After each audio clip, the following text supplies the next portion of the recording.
Criação de filhos. Filhos, obedecei a vossos pais no Senhor, pois isto é justo. Honra teu pai e a tua mãe, que é o primeiro mandamento com promessa, para que te vá bem e sejas de longa vida sobre a terra. E vós, pais, não provoqueis vossos filhos à ira, mas criai-os na disciplina e na admoestação do Senhor. Efésios 6, versículos 1 ao 4. Filhos, em tudo obedecei a vossos pais, pois fazê-lo é grato diante do Senhor. Pais, não irriteis a vossos filhos, para que não fiquem desanimados. Colossenses 3, versículos 20 e 21. Grande responsabilidade. Ao que parece, o Antigo Testamento não contém muito ensino sobre a missão dos pais, exceto no livro de Provérbios. Mas no Novo Testamento, Paulo dá instruções definidas sobre o assunto. A missão dos pais é enfatizada no Novo Testamento. Embora este contenha algumas instruções para os filhos, parece que o ensino não é tão forte como aquele dirigido aos pais. As palavras para os pais em Efésios 6 e Colossenses 3 são mais enfáticas do que aquelas para os filhos. Deus presta mais atenção aos pais do que aos filhos. O homem e mulher precisam aprender a serem pais.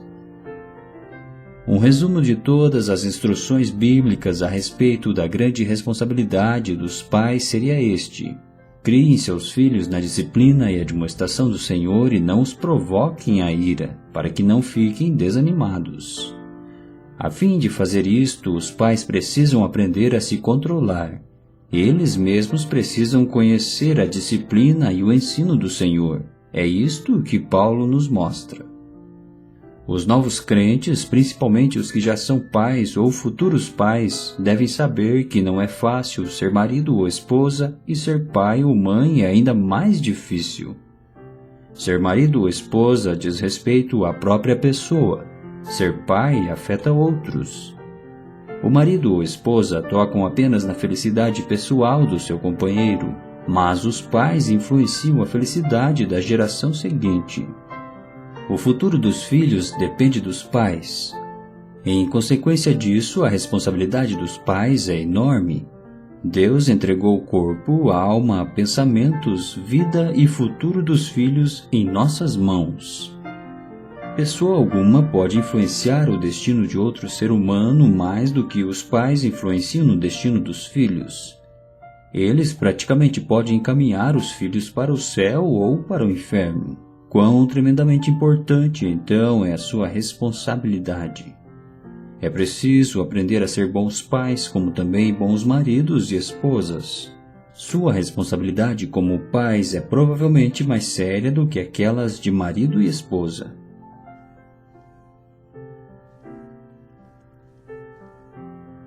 Santifique-se a si mesmo.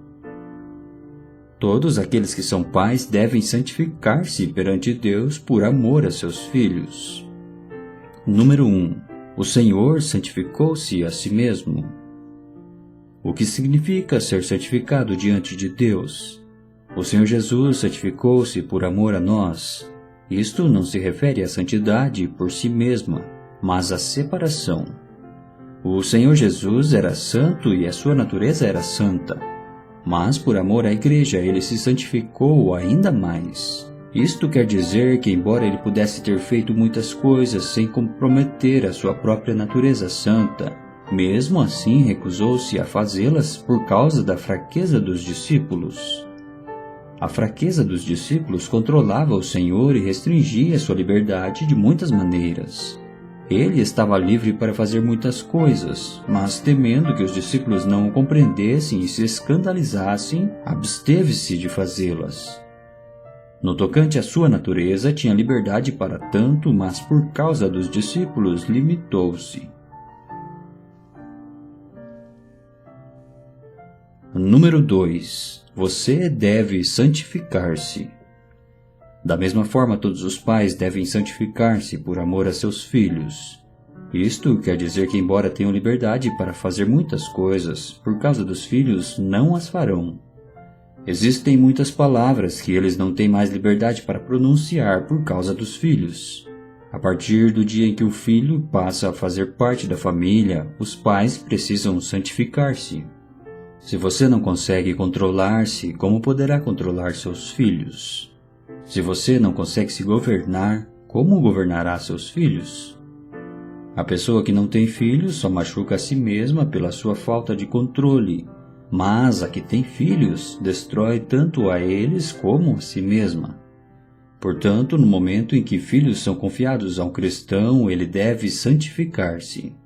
Durante o resto de sua vida, existem 2, 4 ou mais pares de olhos vigiando incessantemente.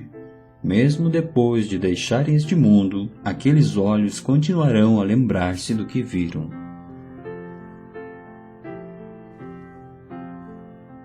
Número 3. Viva de acordo com um padrão elevado. No dia em que seu filho nascer, você deve se consagrar ao Senhor. Você deve estabelecer um padrão moral para você mesmo. Padrões para governar sua conduta no lar, suas maneiras, seu julgamento, seu ideal e sua vida espiritual.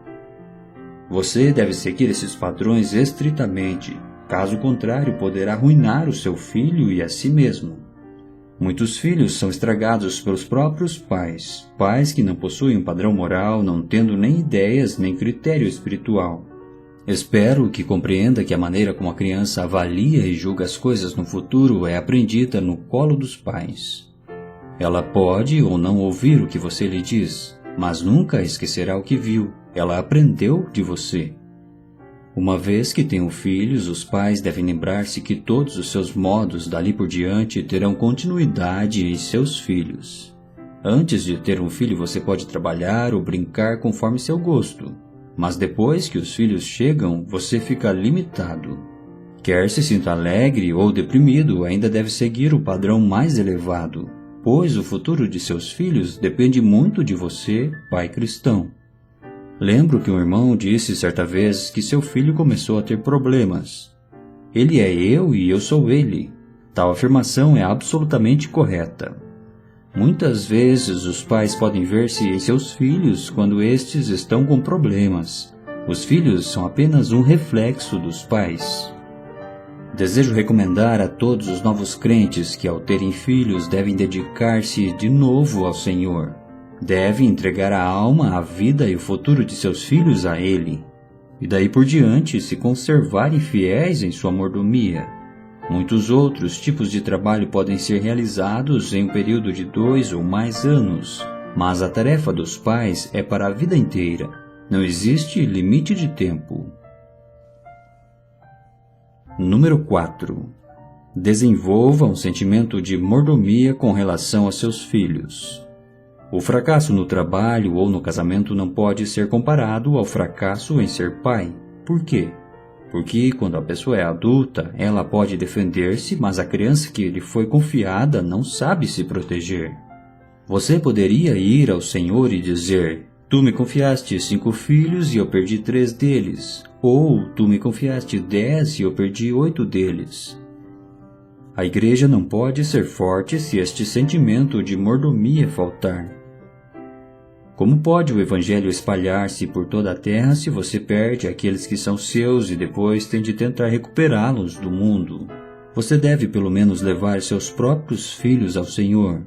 Não criá-los na disciplina e admoestação do Senhor está errado.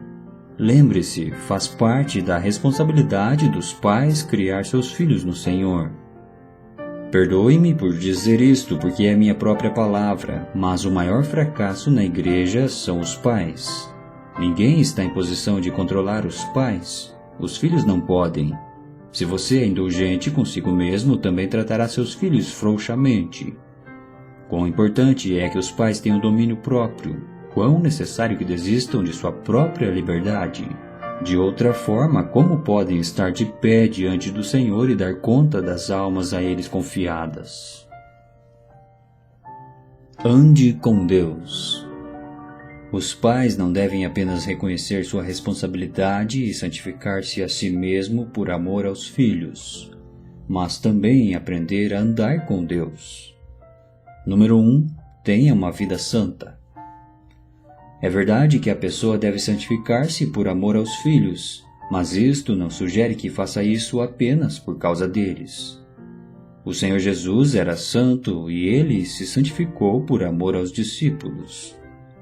Mesmo antes de se santificar por amor aos discípulos, ele já era santo. Da mesma forma, os pais que se santificam por amor aos filhos devem andar com Deus todo o tempo. Não importa quão zeloso você possa parecer, seus filhos rapidamente descobrirão se não for realmente zeloso. Você pode enganar a si mesmo, mas não a eles. Quão facilmente eles percebem seu fingimento se só for cuidadoso diante deles e não quando está sozinho.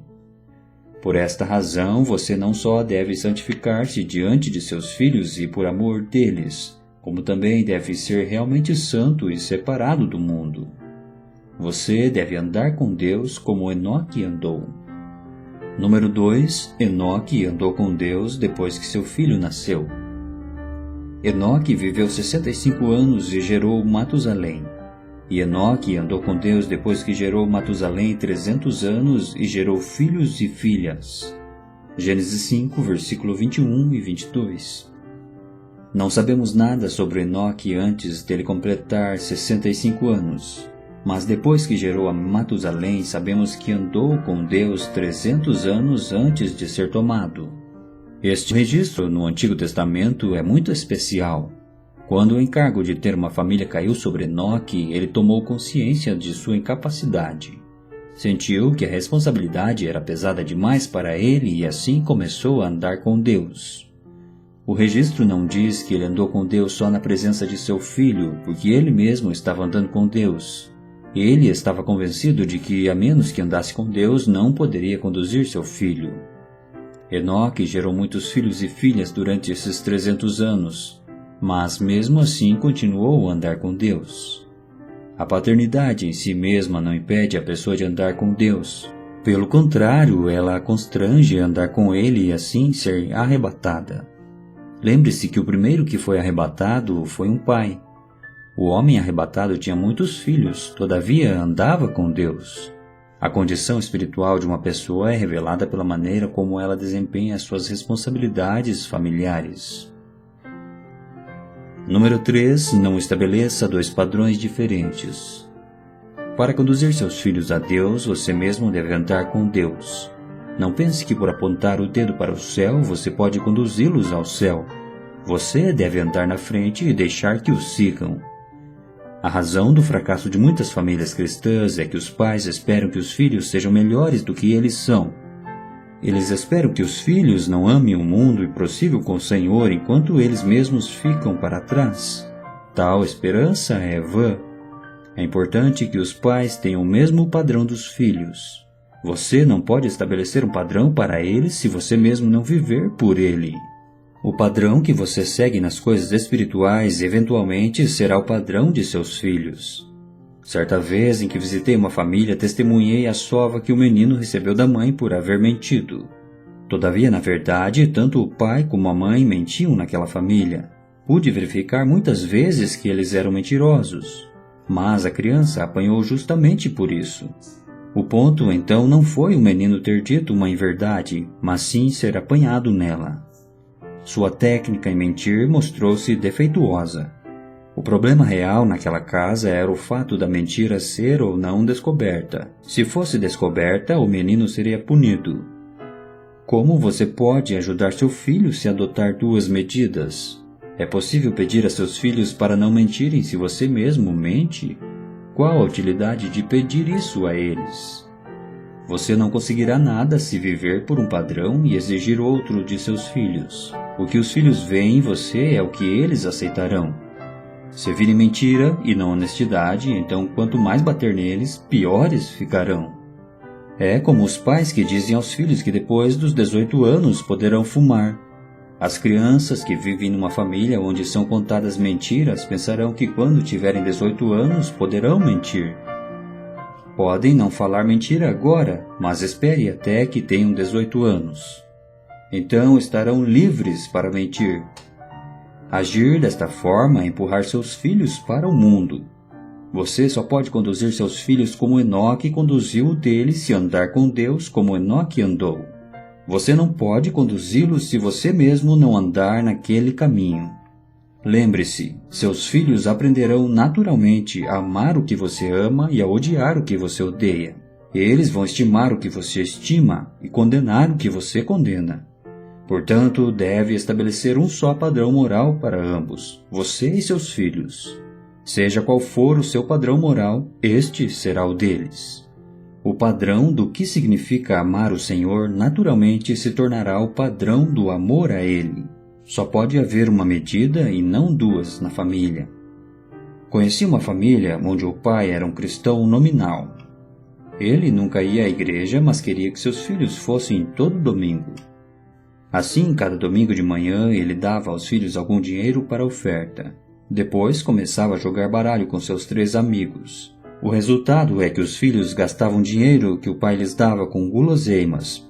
Entravam na igreja no momento em que o pastor dava o texto bíblico para poder informar o pai e imediatamente saíam para brincar. Eles podiam então comer, brincar e informar o pai. Evidentemente, este é um caso extremo. Espero que vocês vejam, portanto, que quando Deus nos confia filhos, é preciso que a família tenha um só padrão. E uma vez estabelecido o padrão, você deve sempre mantê-lo. Lembre-se que seus filhos estão vigiando. Eles não estão ouvindo o que você diz, mas estão observando o que você faz. Eles sabem quando você está fingindo. Você não pode enganá-los, pois sabem qual é sua atitude e qual é a realidade. Quão lindo é o quadro de Enoque andando com Deus durante 300 anos depois que gerou Matusalém. Ele gerou muitos filhos e filhas e ainda andou com Deus.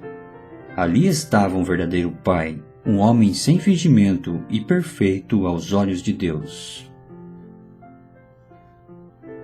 Os pais devem pensar do mesmo modo.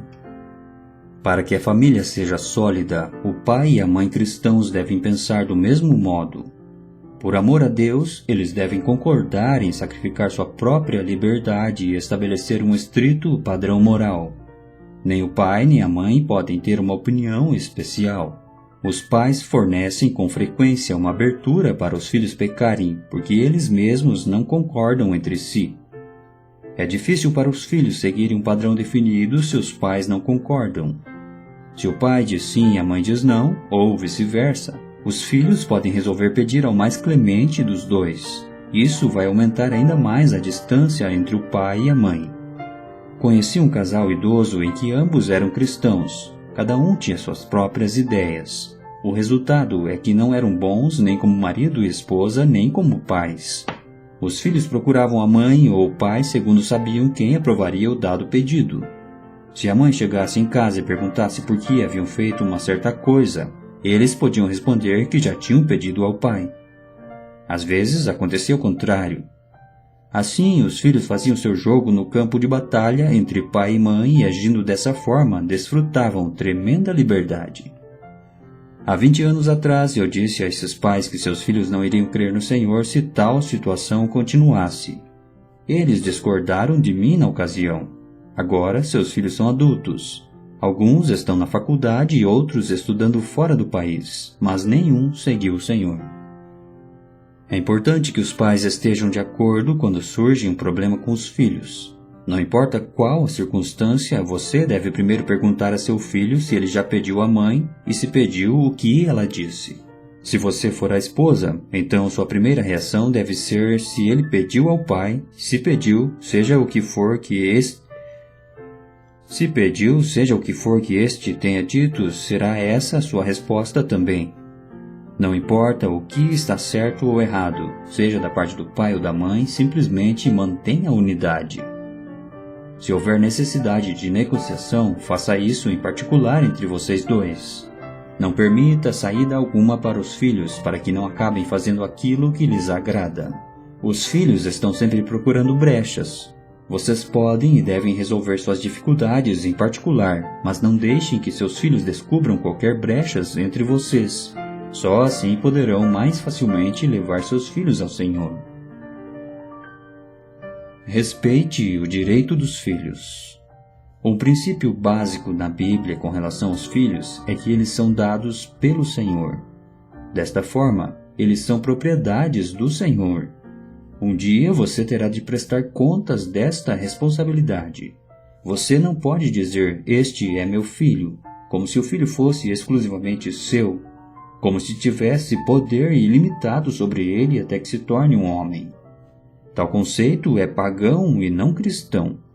O cristianismo nunca reconhece os filhos como propriedade particular de alguém. Pelo contrário, o cristianismo os reconhece como monopólio divino. Ele não autoriza o governo paternal despótico sobre os filhos até que alcance a idade adulta. Número 1. A autoridade paterna não é ilimitada. Algumas pessoas, depois de se tornarem cristãs, ainda retêm o conceito de que os pais não podem errar. Mas é triste dizer, o mundo tem visto muitos pais errados. Os pais com frequência estão em falta. Não tenhamos uma ideia errada sobre isso, imaginando que nossa autoridade sobre os filhos é ilimitada. Lembre-se, você não possui autoridade ilimitada. Seu filho tem uma alma sobre a qual você não tem o controle absoluto. A alma dele está sujeita ao seu próprio controle. Ele pode ir para o céu ou para o inferno. Esta responsabilidade é dele diante de Deus. Você não pode tratá-lo como um objeto ou como propriedade sua. Deus não deu a você poder ilimitado sobre seu filho. Ele dá a você poder ilimitado sobre coisas inanimadas, mas não sobre almas. Ninguém tem autoridade absoluta sobre outra alma. Número 2. Não descarregue as suas frustrações sobre seus filhos. Você se comunica bem com todo tipo de pessoas, é razoável com seus amigos, parentes e colegas e é especialmente educado e respeitoso com seu chefe. Mas trata seus filhos como se fossem sua propriedade particular. Você se esquece que eles têm almas dadas por Deus e descarrega sobre eles seu mau gênio, tratando-os como bem lhe apraz. Parece que você é cortês com todos, menos com seus filhos. Eles são aqueles sobre quem você descarrega sua ira. Conheço alguns pais assim. Eles pensam que não serão totalmente humanos se forem sempre corteses e gentis e nunca perderem o controle. Como poderiam então o extravasar o mau gênio? Se o fizerem com seus colegas, serão postos de lado. Se for com o chefe, eles serão despedidos. Se com os amigos, serão condenados. Eles acham que o único lugar onde têm o direito de perder o controle, sem sofrer qualquer consequência, é em casa com os filhos. Assim, muitos pais têm um temperamento horrível com os filhos. Perdoe-me por falar tão duramente. Por diversas vezes presenciei pais que, tendo ralhado com os filhos, voltaram-se para mim e disseram: Senhor Ni, este é um prato delicioso. Por favor, coma um pouco. Como poderia eu apreciar aquele prato? Estes pais consideravam os filhos como aqueles sobre quem podiam legitimamente descarregar a sua ira. Que Deus tenha misericórdia de nós. Deus jamais anula todos os privilégios de um filho.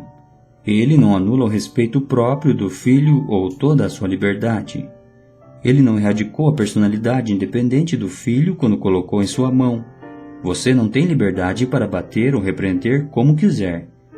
Tal pensamento é definitivamente anticristão. Diante de Deus, o mesmo padrão de certo ou errado se aplicará tanto a você como a seus filhos. Não pode haver um padrão para você e outro para seus filhos. Percebe isso? Desejo dizer aos novos crentes que eles devem ser educados e amáveis com seus filhos. Não devem ser rudes ou descuidados ao tratar com eles. Ser rude ou descuidado com os filhos somente torna a pessoa mais indisciplinada. Cada pessoa, ao crescer na vida cristã, deve aprender a se dominar, principalmente com respeito aos seus próprios filhos. Tal domínio próprio provém de um sentimento de respeito pela alma do filho. Não importa quão pequeno ou fraco seja o filho, ele tem sua individualidade. Deus a deu a ele e ninguém tem o direito de infringi-la. Um filho é uma responsabilidade. Seu padrão moral é o mesmo dos pais. Um pai não tem direito de lançar suas frustrações particulares sobre os filhos. É errado para os cristãos ficarem irados e é errado desabafar seu mau gênio nos filhos. Você deve ser razoável até mesmo com seus filhos. O seu não deve ser não e o seu sim deve ser sim. O maior covarde do mundo é aquele que oprime o fraco e pequeno. Número 3. Não se torne uma cruz para seus filhos. 2 meninas estavam estudando na mesma escola. Uma delas disse à colega: "Se fosse necessário, eu sei que meu pai morreria por mim." Só de ouvir o comentário da menina sobre o pai, você já saberia que tipo de pai cristão ele era. A outra menina também vinha de uma família cristã. Seu pai era muito rígido e frequentemente ficava irado com a filha sem refletir. Certo dia, ela ouviu uma mensagem cristã na escola. Quando chegou em casa, o pai lhe perguntou o que ela havia aprendido naquele dia. A menina respondeu: "Eu sei que o Senhor me deu você para ser a minha cruz." Não é este o problema de muitos filhos? Terem de reconhecer que o Senhor lhes deu o pai ou a mãe para serem a sua cruz? Na história contada acima, os 2 pais eram cristãos, todavia quão diferentes eram eles. Os pais devem ser lentos em exigir obediência dos filhos. Eles devem primeiro ser bons pais diante de Deus. Como pode alguém ser um bom cristão se não for um bom pai ou mãe? Deus dá filhos aos pais, mas não para estes servirem de cruz para eles. Os pais devem aprender a respeitar a liberdade, a individualidade e as almas dos seus filhos. Não provoque seus filhos a ira. Paulo mostra que é de suma importância que os pais não provoquem seus filhos a ira. Número 1. Faça uso da autoridade com restrição. O que se entende por provocar seus filhos a ira? Significa o uso excessivo da autoridade, subjugando os filhos com sua força, seja financeira, física ou qualquer outra. Em todos os sentidos, você é mais forte do que seu filho. Você pode subjugá-lo com sua força monetária se o ameaçar dizendo: "Se você não me obedecer, não lhe darei nenhum dinheiro." Ou: "Se você não me obedecer, não lhe darei comida nem roupa." Visto que você o sustenta, pode então reprimi-lo retirando seu sustento financeiro. Ou você pode simplesmente subjugá-lo por meio de sua força física, ou talvez por sua vontade dominadora. Você o provoca assim à ira. Você o oprime a tal ponto que ele só espera pelo dia da libertação. Quando esse dia chega, ele deita fora toda a restrição e reivindica a liberdade em tudo.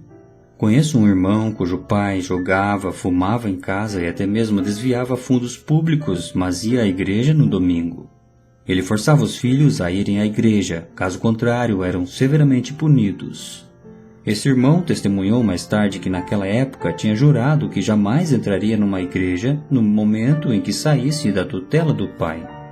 Graças a Deus ele foi salvo. Se não fosse isso, com certeza seria outro indivíduo violentamente anticristão. Tal coisa é muito séria. A pessoa que não consegue trair os filhos não pode forçá-los a irem à igreja. Isto apenas os provocará a ira. Os pais não devem usar sua autoridade com rigor excessivo a fim de não provocarem os filhos à ira. Eles não devem ser a causa do endurecimento dos filhos. Conheço uma pessoa que até hoje não foi salva, embora quando criança tenha sido forçada a ler a Bíblia tanto em casa quanto na escola, que era uma escola da missão. Não digo que os pais não devem persuadir os filhos a lerem a Bíblia. Digo, todavia, que eles precisam fazer tudo para atrair os filhos. Como você pode lhes mostrar a preciosidade do Senhor se tudo o que você faz é forçá-los? A mãe do menino de que falei era cristã nominal. Ela tinha um temperamento horrível, mas obrigava o filho a ler a Bíblia e a frequentar a escola da missão. Certo dia, o filho perguntou-lhe quando poderia deixar de ler a Bíblia. Ela respondeu que poderia fazer isso quando terminasse o colegial. No momento em que teve nas mãos o diploma, o rapaz pegou as 3 cópias da Bíblia que tinha em casa e, levando-as para o quintal, as queimou. Portanto, não provoquem seus filhos a ira. Vocês devem aprender a mostrar amor e gentileza para com eles. Você precisa ter um bom testemunho diante deles e procurar atraí-los. Use sua autoridade com restrição, porque a autoridade em excesso pode fortalecer a resistência. Número 2. Mostre apreço aos filhos. Quando os filhos agem bem, os pais devem mostrar a devida apreciação. Alguns pais, ao que parece, só sabem bater e repreender. Isso facilmente provoca os filhos e desanima até mesmo aqueles que desejam ser bons. Paulo nos diz: não provoqueis a ira vossos filhos, para que não percam o ânimo. Os filhos devem ser encorajados quando agem bem. Eles precisam ser tanto recompensados como disciplinados, caso contrário, irão desanimar. Certa vez li uma história sobre uma menininha cuja mãe só sabia repreender. A menina possuía, porém, uma natureza boa. Mesmo sentindo que a mãe não era amável com ela, procurou certo dia agradecê-la de modo especial. À noite, quando a mãe ia saindo do quarto, depois dela ter deitado, chamou a mãe. Mas quando esta lhe perguntou a razão do chamado, a menina não disse nada. Fez isto de novo, mas por fim tomou coragem e perguntou: mamãe, você não tem nada para dizer? Quando a mãe saiu, não tendo dito nada, a pobrezinha chorou por 2 horas.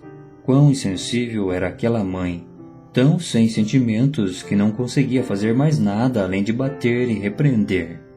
O Novo Testamento contém mais passagens para os pais do que para os filhos. Isso porque quando os pais agem errado, só o Senhor os ensina, mas quando os filhos estão errados, o mundo inteiro julga. A Bíblia nos diz definitivamente que por falta de sensibilidade os pais podem provocar seus filhos à ira e desanimá-los. A tarefa de ser pai ou mãe é mais difícil do que qualquer outra. Ela exige a máxima concentração, portanto não seja insensível. Fale com precisão. As palavras dos pais são altamente eficazes para os filhos. Suas palavras são tão importantes quanto os seus exemplos. Número 1. Não faça promessas vãs. Não diga a seus filhos algo que você não possa cumprir. Nunca faça uma promessa vazia a eles. Se você não tiver condições de cumprir a promessa, não prometa. Se seu filho lhe pedir para comprar algo, considere cuidadosamente antes de prometer. Cada palavra pronunciada por você deve ser segura. Não considere este assunto de exatidão no falar como uma coisa pequena. Nunca permita que seus filhos duvidem de suas palavras. Eles devem crer que elas são dignas de confiança. Se os filhos descobrirem falsidade nas palavras dos pais, estes mesmos farão isso quando crescerem. Vão julgar que podem tratar as coisas com negligência. Os pais não devem tentar ser diplomáticos usando palavras insinceras. Muitos pais são excessivamente bondosos. Eles prometem tudo o que os filhos pedem, mas só cumprem algumas das promessas. Tais palavras vazias só causam decepção aos filhos. Você deve dizer sim àquilo que pode fazer e não quanto ao que não pode. Diga talvez quando não tiver certeza. Suas palavras devem ser precisas. Número 2. Faça com que suas ordens sejam cumpridas. Algumas vezes não são as promessas que são vazias, mas as ordens. Sempre que você pedir a seus filhos para fazerem algo, você deve providenciar para que tal coisa seja realizada. Caso contrário, é melhor não abrir a boca.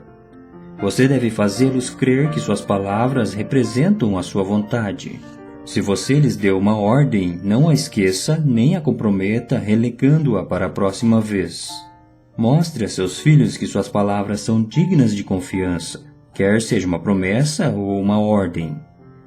Por exemplo, tão logo você disser a seu filho para limpar seu quarto cada manhã, sua autoridade foi colocada à prova.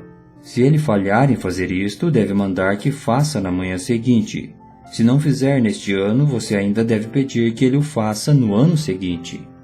Ele deve ficar convencido de que o pai não fala ao acaso, que qualquer coisa que o pai diz deve ser feita.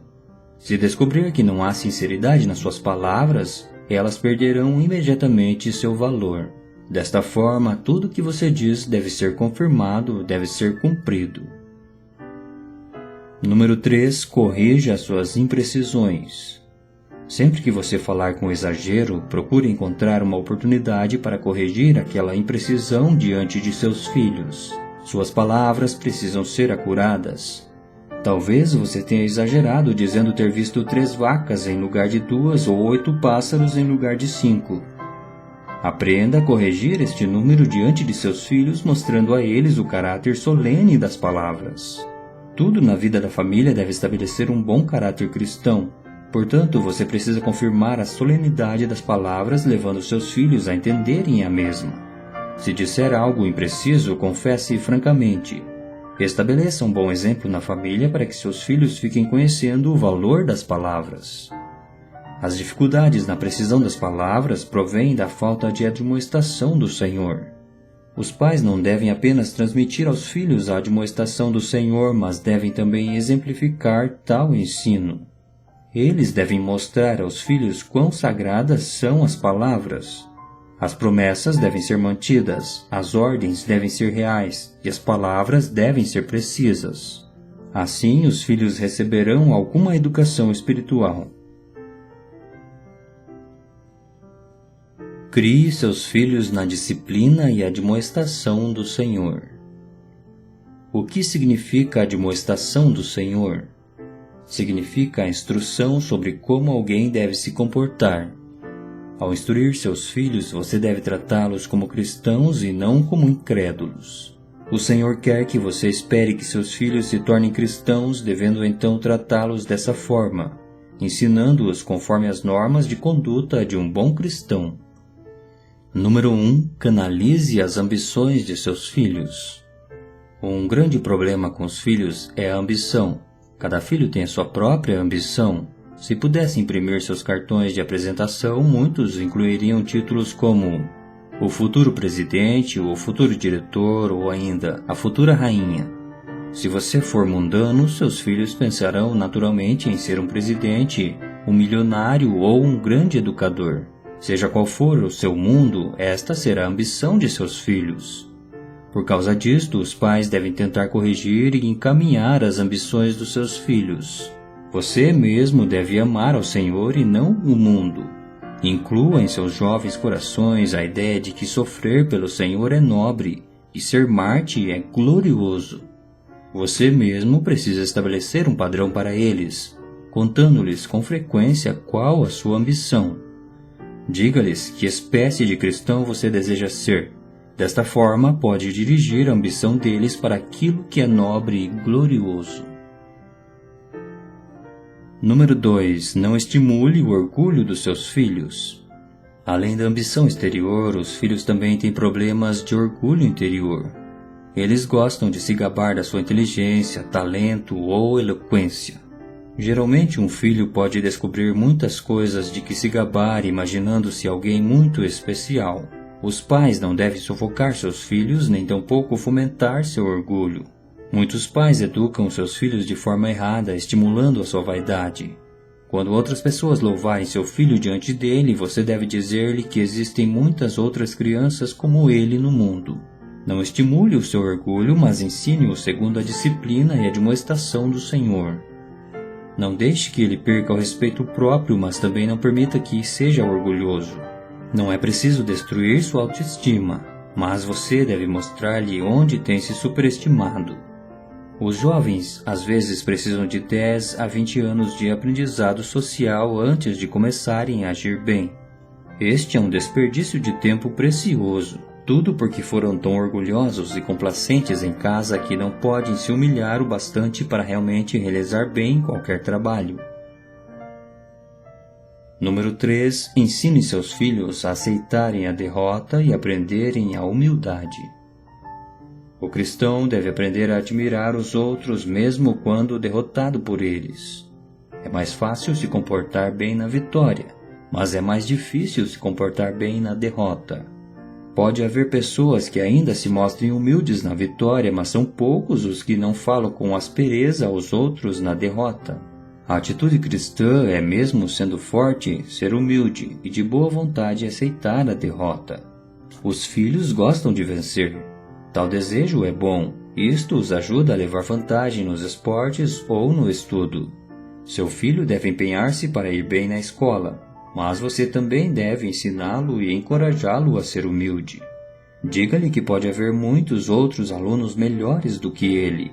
Ensine-o também a aceitar a derrota de boa vontade. Esta é uma dificuldade para os filhos. Por exemplo, quando dois jogam bola, o vencedor pode ficar cheio de si, enquanto o perdedor acusa o juiz de não ter sido justo ou então põe a culpa no sol que lhe ofuscou os olhos. Lembre-se, portanto, de estimular uma atitude humilde em seus filhos. Treine-os no desenvolvimento do seu caráter. Eles devem aprender a ganhar e aceitar que os outros os vençam. Eduquemo-los na disciplina e ensino do Senhor. É muito natural para os filhos dizerem injustamente que o aluno que se sai bem nos exames é o favorito do professor, enquanto suas próprias falhas têm como causa o fato de o professor não gostar deles. Vemos aqui a falta de humildade. Os cristãos devem aprender a virtude de aceitar a derrota. Se outras pessoas se sobressaem, reconheça isso abertamente. Aceitemos a derrota dizendo que o vencedor é mais hábil, mais diligente e melhor do que nós.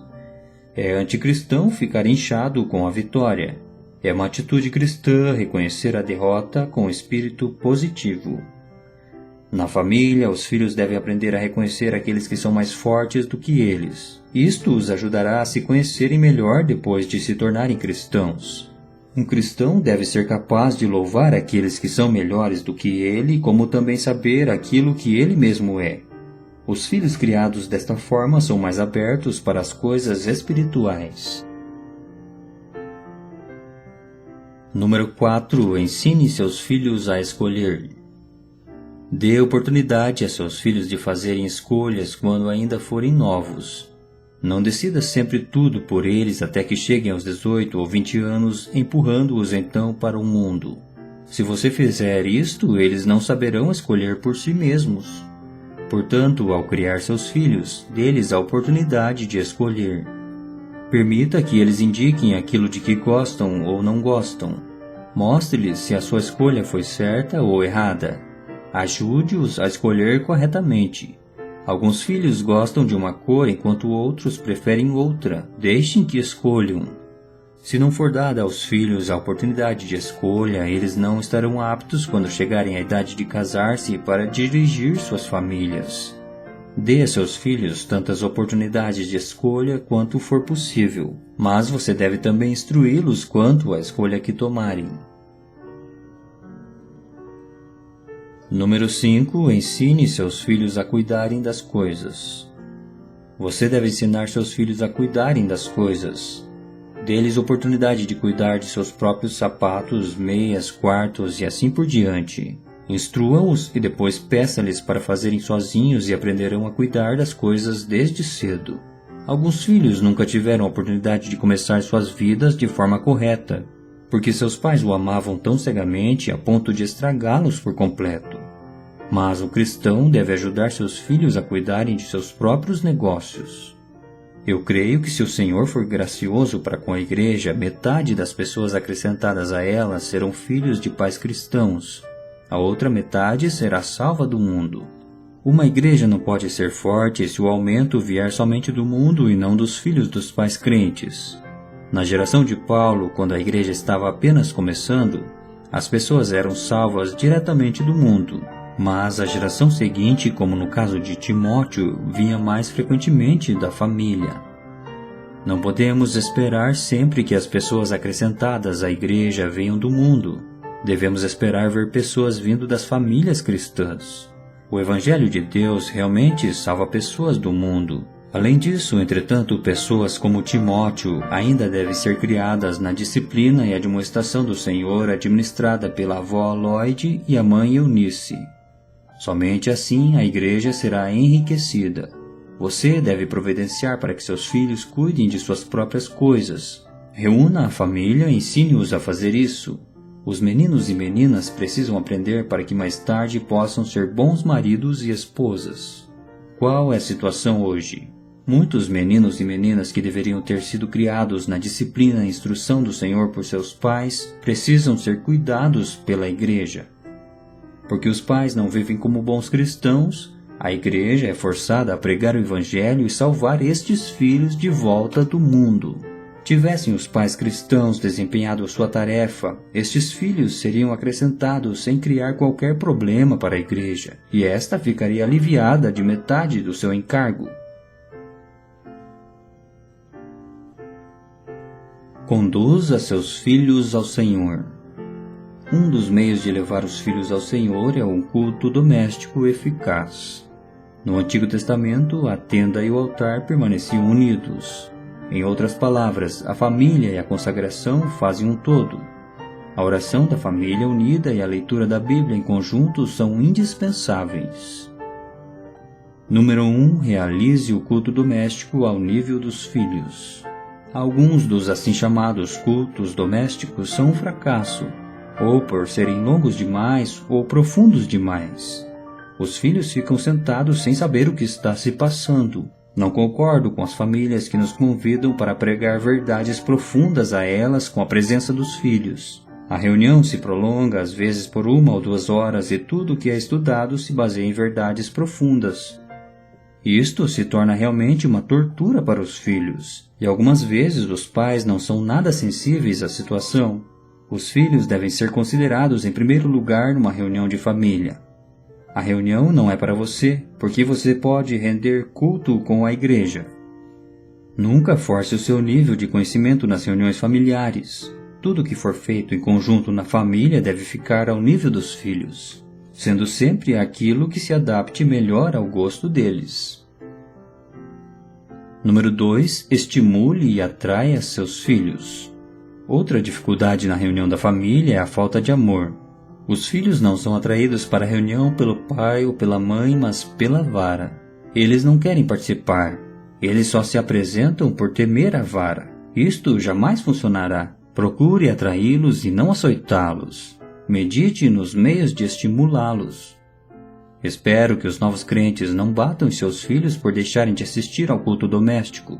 Mesmo que você bata neles uma única vez, o resultado negativo pode afetar toda a vida de seus filhos. Portanto, na reunião da família, vocês que são pais devem tentar atrair seus filhos, jamais forçando-os a participar. Número 3. Realize o culto doméstico 2 vezes por dia. Sugerimos que se faça o culto doméstico 2 vezes ao dia, uma pela manhã e a outra à noite. Uma sugestão seria o pai dirigir o da manhã e a mãe o da noite. Os pais terão de levantar-se mais cedo pela manhã a fim de ter tempo para a devoção depois do café e antes dos filhos irem para a escola. O culto não deve ser longo, não mais de 15 minutos. Peça a cada um para ler um versículo. O pai escolhe algumas palavras e as explica. Se possível, faça seus filhos decorarem parte do versículo. Depois, encerre o período com uma oração feita pelo pai ou pela mãe. Não ore por coisas profundas demais para a compreensão deles. Não faça uma oração muito longa, mas de forma simples para os filhos entenderem. À noite, o período pode ser um pouco mais longo. Que a mãe dirija esta parte. Não há necessidade de ler a Bíblia, mas a oração é absolutamente necessária. A mãe deve reunir os filhos ao seu redor e conversar com eles. O pai pode sentar-se ao seu lado. A mãe deve tentar fazer com que os filhos falem. Deixe que contem se tiveram algum problema durante o dia, se brigaram ou se há algo em seus corações que os está inquietando. Alguma coisa está completamente errada se a mãe não conseguir fazer com que seus filhos falem. É uma falha da parte da mãe quando existe distância entre ela e seus filhos. A mãe deve ser a confidente dos filhos. Procure uma manifestação por parte deles. Deixe-os orar um pouco. Ensine-lhes algumas palavras. Tal período deve ser vivo. Leve-os a confessar, mas não os force. Seja bem natural e evite toda pretensão. Deixe que seus filhos sejam espontâneos. Se houver algo para confessar, que confesse, se não, deixe-o. A hipocrisia de muitos filhos é resultado de pais severos. Eles não querem mentir, mas são forçados pelos pais. Conclua o período da noite com uma curta oração para que os filhos não fiquem cansados. Número 4. Conduza os filhos ao arrependimento. Você precisa mostrar a seus filhos o que é o pecado. Observe se eles estão arrependidos. Leve-os ao Senhor. Quando o tempo chegar, ajude-os a aceitar o Senhor de forma definida. Leve-os então à igreja para que tenham parte na vida da mesma. Desta forma, você conduzirá seus filhos ao verdadeiro conhecimento de Deus. Estimule um ambiente de amor no lar. A atmosfera da família é uma atmosfera de amor. A falta de comunicação na família é devida à ausência desse ingrediente. A condição futura dos filhos depende grandemente do ambiente familiar. Se os filhos não são alimentados com amor enquanto pequenos, logo desenvolverão uma atitude áspera, solitária e rebelde. Muitas pessoas não conseguem se associar a outros porque quando crianças não tiveram amor em suas famílias. Se na família as brigas e discussões são frequentes, os filhos não crescem normalmente. Eles se afastam. Desprezam os outros porque têm complexo de inferioridade. Os que têm complexo de inferioridade lutam para se exaltar a fim de se compararem aos demais.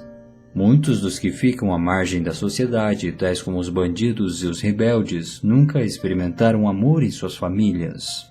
Como resultado, sua natureza humana sofreu uma mudança. Não são normais. Quando pessoas são acrescentadas à igreja, muitos ajustes terão de ser feitos. Sempre penso que a metade do trabalho da igreja devia ter sido feita por bons pais. Devido à falta dos pais, um pesado encargo recai sobre a igreja. Para evitar isso, os novos crentes precisam ser instruídos a tratar bem os filhos. Deve haver alegria, amabilidade e amor na família. Uma família assim produz filhos normais. Os pais devem aprender a ser amigos dos filhos. Não permita que seus filhos sejam estranhos para você. Lembre-se, a amizade é cultivada e não herdada. Aprenda a ficar próximo de seus filhos, sempre disposto a ajudar. Assim, quando tiverem problemas, eles procurarão você em primeiro lugar. Quando estiverem fracos, buscarão sua ajuda. Não deixe que procurem outras pessoas quando estiverem em dificuldade. Torne-se acessível a eles no sucesso e no fracasso. Um amigo é aquele com quem é fácil falar e se aproximar. Seja um amigo para seus filhos. Não se assente no trono e julgue, mas procure ajudá-los em suas fraquezas. Sente-se ao lado deles e discuta o problema em conjunto. Que eles busquem você como buscariam seus amigos. Se os pais puderem ser amigos dos filhos, eles serão bons pais. Cultive esta amizade enquanto seus filhos forem pequenos. Permita-lhe que lhe falem com franqueza. A proximidade e a intimidade entre pais e filhos depende da maneira como você trata estes durante os primeiros 20 anos. É impossível que seus filhos fiquem distantes durante os primeiros 20 anos e depois disso se aproximem de você. À medida que os anos passarem, se houver distância, ela geralmente se torna maior.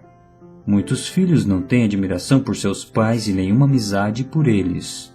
Quando estão em dificuldade, eles vão aos pais como se fossem a um juiz. Este não deve ser o seu caso. Quando seus filhos tiverem problemas, você deve ser o primeiro a ser procurado por eles para aliviarem a sua carga.